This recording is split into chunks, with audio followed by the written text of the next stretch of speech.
This is Heather Crave from World Class Tutoring, and I would like to welcome you to the Grammar Academy. We're going to start right at the beginning. This activity is called the pretest. So try it first, download this worksheet if you haven't already, and try these 10 questions. I'm going to go through the answers and give you a pretty good explanation for each one now to get you off to a good start, but you do want to try them on your own before you listen to all the answers. All right, so having said that, let's jump in. Number one here says, this is maybe the hardest question, by the way, on this set. We didn't want to start you off too easy. Um, it says here that the photographer Lena Voss, right, she captures vast untouched wilderness. So there's a lot of words between the subject and the verb, Lena Voss and captures. And all of those words are inside of something that I like to call, it's actually called an appositive or a removable phrase. In here in Grammar Academy, I like to call it a comma hug because it's easy to remember. So you have one comma in between the subject and the verb, and that is a no-no in grammar. You need to have either two commas or none at all. So that comma has to be matched with another one. That makes B or D a correct answer here. And we also see that captures is the real verb, right? This is not a compound with an and, so I don't want another main verb. What I really want here, like strives, that's a verb. And in Grammar Academy, we're going to call this ing word, which is a participle, we're going to put it into the category of verbal, which is a form of a verb that cannot be the main verb of a sentence. And when you already have a main verb, the verbal is what you want so that it doesn't fight for the main verb position, right? So B here is going to be the correct answer for number one. Again, we wanted to have two commas working together. We call that a comma hook. And we could jump right from one of those commas to the next and not feel like we messed up the sentence at all. The landscape photographer Lena Voss captures vast untouched wilderness. Do you see how I just jumped from one comma to the next? That's how you test to know that that comma hug was correct. This was a highly difficult one because that removable phrase in the comma hug is very long, and that is one way the SAT is going to make the questions more challenging for you. All right, let's move on to number two. Um, this I think is a little bit easier of a question. I'm always looking at the answers first to get some sort of a sense of the pattern of this question. I see that these are all pronouns, and the rule for pronouns is find the antecedent or find the noun that that pronoun is pointing back to. So in this case, the antecedent is reptile. And you want to ask yourself, is that antecedent singular and plural or plural? And this is singular. And when we look at the answers, their self, itself, themselves, only itself is singular. So that's going to be the one we go for. That B is the correct answer for number two. All right, number three. Again, looking at the options first, I notice they're mostly the exact same word. Words here, the biggest difference is the punctuation at the end. And I just see one of them has a they instead of an it. But what I'm really looking at first is going to be the colon. I noticed that in option C. The punctuation here is called a colon, and I don't know if it's right or wrong yet, but I do know I can test it really fast. And commas, there's like 30 different ways to use a comma in the English language, but colons are tested much more simply. So I always like to test those first if I see it as an option. So the colon test has two parts. First, it must come after an independent clause.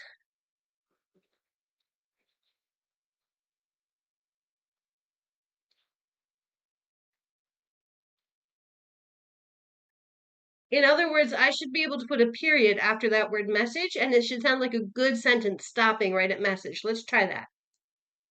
Though the phrase is concise, it conveys an impactful message. Actually, that sounds fine. If I were to stop the sentence and put a period right at message, it would still sound fine. So that's called an independent clause. So instead of a period, we have a colon. What has to come after that colon is an example, explanation, or list.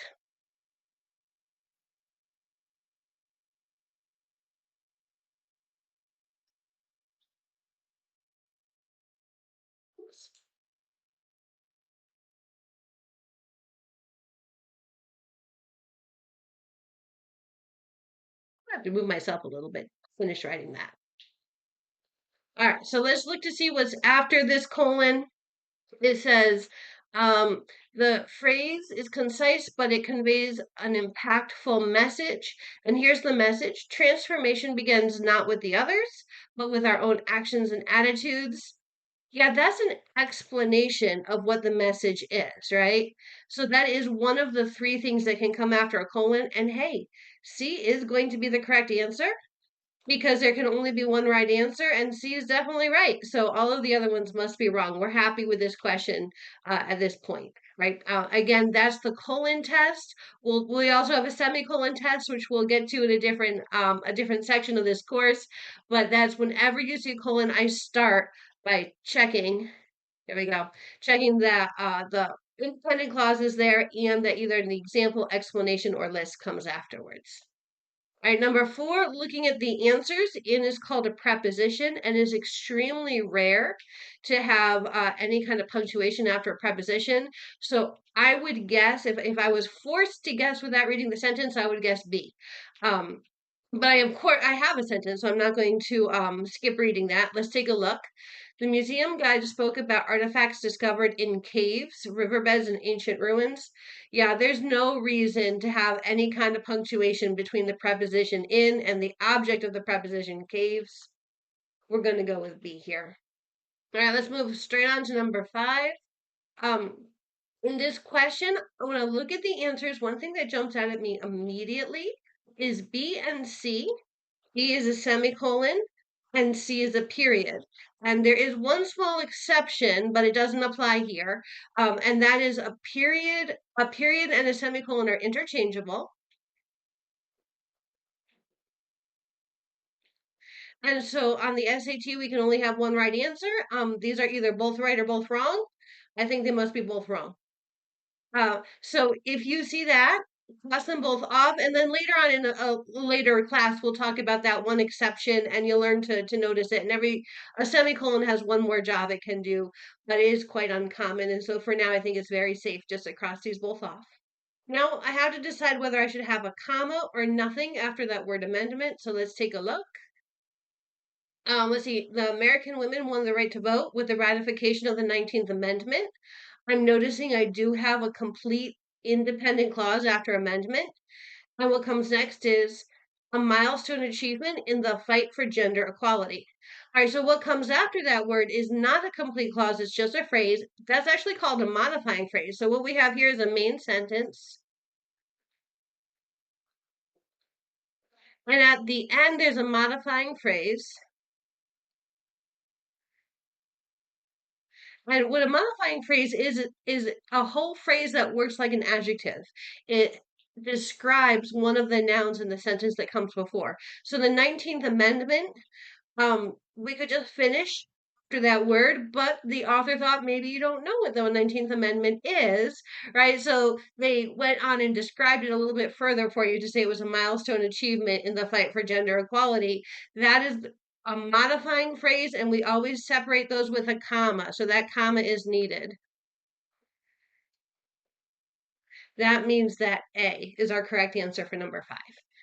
Moving on. Number 6, when I'm looking at the answers, something jumps out at me right away. On the SAT, whenever you have somebody's profession and then their name, like their first and last name, the SAT does not put the name in a comma hug.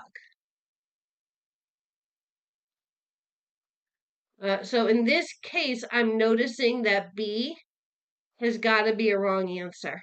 And I know that sometimes you do put someone's name in between two commas like that. However, if you read it really, really close, you would need to have the article "an." An activist refused to give up her seat. And because you don't have an article like that, it would actually be incorrect to remove the words Rosa Parks. They're not removable, so you can't have that comma hug. And then we have to look at the other commas here. Rosa Parks, comma, refused. Well, in this sentence, Rosa Parks is our subject. Refused is our verb, and we already mentioned that you do not put any punctuation between a subject and verb unless it's like two punctuation points that are working together, right? But this is not two punctuation points. That is definitely off limits, so A is wrong. And then between C and D, I see there's a comma between refused and to give up. Uh, that is, refused is the main verb. To give up is a type of verbal called an infinitive. And that is another place in the sentence where there's absolutely no need for a comma. So the answer here for number 6 is C, and we're actually going to pick the simplest version that has no punctuation at all. They're kind of playing mind games with you in this question, trying to trick you into thinking there must be a comma somewhere, but no comma needed anywhere in that question. All right, let's take a look at number 7. I'm looking at the answers and I'm noticing this is a question about word order. Right? It's just not one punctuation that switches to different points. Every option is kind of the same words, but in a totally different order. What I want you to do on these questions is look for an introduction to the sentence.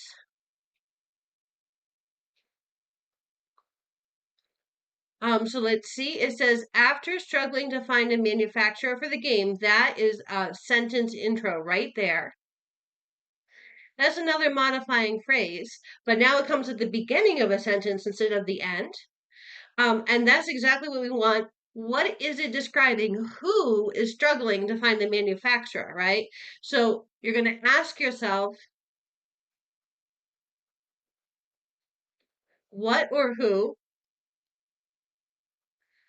it is describing, and you're going to move that to the front.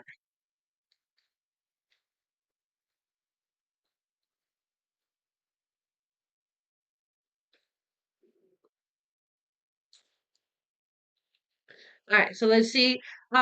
Who was struggling to find a manufacturer? It was this guy called Butts. That's my favorite name in this activity. And we want to take him and move him up to the front. I can see it's definitely not C, B, or C because he's all the way at the end. And actually, D, Butts with an apostrophe is an adjective. It is rights, which is the next noun after the modifying phrase. And the actual rule here is that the modifying phrase in the beginning must modify the next noun after your comma. And in D, Butts with an apostrophe does not count as a noun. It would actually be rights, which is the next noun. That makes A our correct answer here. All right, moving on to number 8. You can see that this is I'm looking at the answers and I see we've got some question marks. You will see maybe one question on the test that asks you about when to use a question mark, and they do tend to be the easier ones. In this case, you have to look at the word order because we're starting with the word what. We are using the type of structure for a sentence, for a question type of a sentence. So let's get rid of A and D, and then reading the sentence itself, the Industrial Revolution was definitely in the past. So we want past tense. C is present tense. So we're going to go with B as our answer here. All right, 2 more to go. In number 9, again, looking at the answers, I see this is all about different types of punctuation. When I see that dash, I'm wondering, do I have another dash that this might match up with? In other words, might I have a dash hug? And I do see another dash right here. So let's see if all of the words in between these two dashes are removable. With some 15,000 in attendance, the World Poetry Congress became the largest literary festival of its time. Oh yeah, I just skipped all of these words in that dash hug, and it was still an excellent sentence without them. That means those dashes are well placed. We had the start and the stop of our dash hug. So number 9, the answer is A. All right, and last question. I'm looking at the answers and I do see a common pattern on SAT answers. It is about a comma and the word and either neither of them or both of them together are trying to find the right combination for this sentence. So the way I would describe these options are nothing, comma only, and only, and comma and. And I know that comma and in this context is used to separate independent clauses.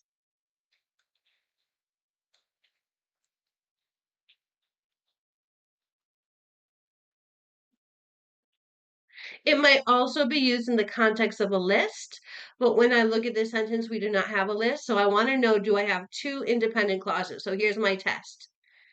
One independent clause, then the comma and in the boundary between them, and another independent clause. If that is the pattern of the sentence, D will be correct. But maybe not. Maybe then I have like a comma hug and I have to match up two commas and then I would pick something else. Let's take a look.